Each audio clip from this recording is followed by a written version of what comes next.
Vivemos dias de luta e solidão, onde a sensação é de estarmos em uma arena contra tudo e contra todos. Há 25 séculos, o profeta Malaquias enfrentou um cenário parecido. Uma terra desolada, em caos e um povo distante de Deus. Mas, em vez de se calar, ele levantou uma voz. Voz que ecoa até hoje através desse livro maravilhoso que é a Bíblia Sagrada. No vídeo de hoje, a gente vai começar o nosso mergulho na mensagem de Malaquias. Prepare-se para ouvir um Deus que, mesmo indignado, escolhe dialogar, confrontar a nossa essência e nos oferecer cura. Um livro maravilhoso que traz uma mensagem de transformação para nós. Então, aperte os seus cintos aí e vamos lá, porque Malaquias, capítulo 1, versos de 1 a 5, vai dizer o seguinte: uma advertência à palavra do Senhor contra Israel por meio de Malaquias. Eu sempre os amei, diz o Senhor, mas vocês perguntam, de que maneira nos amastes? Não era Esaú, irmão de Jacó, declara o Senhor, todavia eu amei Jacó, mas rejeitei Esaú, transformei suas montanhas em terras devastadas e as terras da sua herança em moradas de chacais do deserto. Embora Edom afirme, fomos esmagados, mas reconstruiremos as ruínas, assim diz o Senhor dos exércitos. Podem construir, mas eu demolirei. Elas serão chamadas terra perversa, povo contra quem o Senhor está irado para sempre. Vocês verão isso com os próprios olhos e exclamarão, grande é o Senhor, até mesmo além das fronteiras de Israel. São palavras duras, não são? Mas eu te pergunto, você já sentiu que a sua fé se tornou assim como uma peça de museu?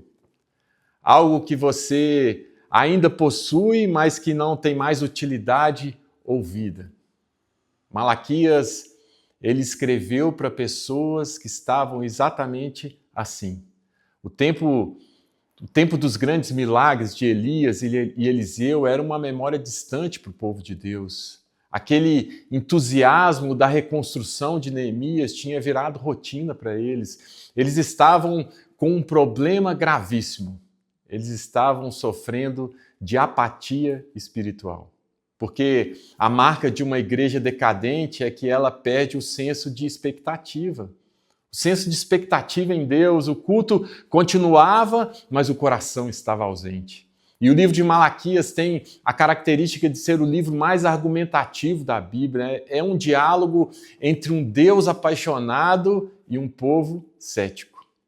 Um Deus que é mais santo do que ousamos acreditar e mais amoroso do que somos capazes de imaginar. Um Deus que é santo, santo, santo e é perfeito em amar.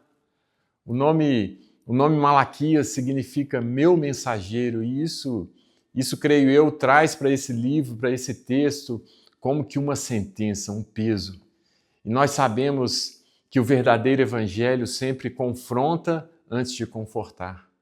Porque, pense comigo, se você não é confrontado, se o seu Deus nunca discorda de você, talvez você esteja adorando a si mesmo e não ao Deus vivo.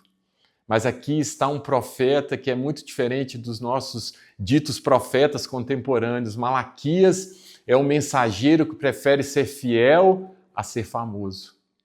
Ele não quer entreter o povo. Ele quer que o povo volte a sentir o peso da glória de Deus. Algo que eles passaram a tratar como algo comum.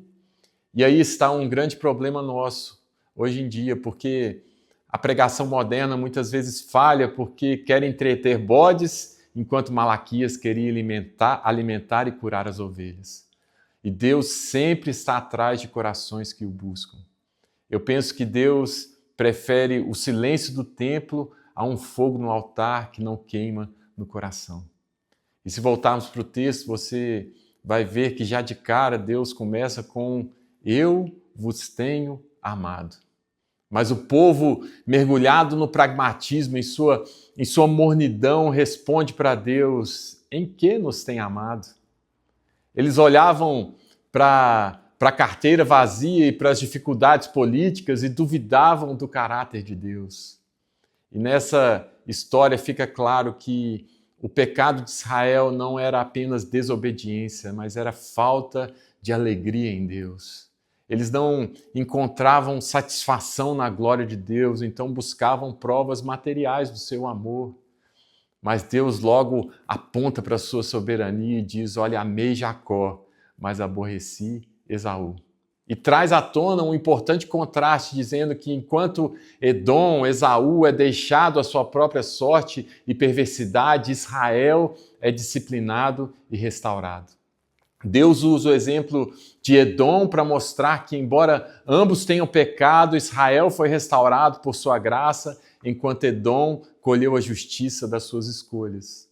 O amor de Deus por você não se baseia no que você tem no banco ou na sua saúde, mas o amor de Deus se baseia em sua aliança imutável, na aliança que Ele tem conosco. Só que Israel estava insatisfeito com Deus e essa era a raiz da sua ruína. Eles traziam das suas ofertas, mas eles davam a Deus o que sobrava e não o que tinha valor.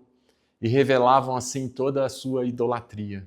Porque o ídolo não é apenas uma estátua, mas é qualquer coisa que se torna mais importante para você do que Deus. Esse povo era um povo que fazia o mínimo necessário para tentar manter Deus sob controle, sem que isso lhes custasse nada. E Deus não precisa do nosso dízimo ou do nosso culto, nunca precisou. Mas Ele sempre nos convida para o seu banquete. E se o nosso culto é um fardo, é porque ainda não entendemos a majestade de quem servimos. Malaquias é o último brado antes de 400 anos de silêncio. Ele prepara o caminho para aquele que chamamos de o sol da justiça, a raiz de Davi, o lírio dos vales, a rosa de Saron, Jesus, o leão da tribo de Judá, o Rei dos Reis e o Senhor dos Senhores, aquele que virá não apenas para dialogar, mas para se tornar o sacrifício perfeito que nós jamais poderíamos oferecer. E depois que ele veio, Jesus, não dá mais para aceitarmos em nossas vidas uma espiritualidade de rotina, uma vida morna, medíocre, na média, não dá mais. Por isso eu te digo, não questione o amor de Deus olhando para as suas lutas, olhe para a cruz.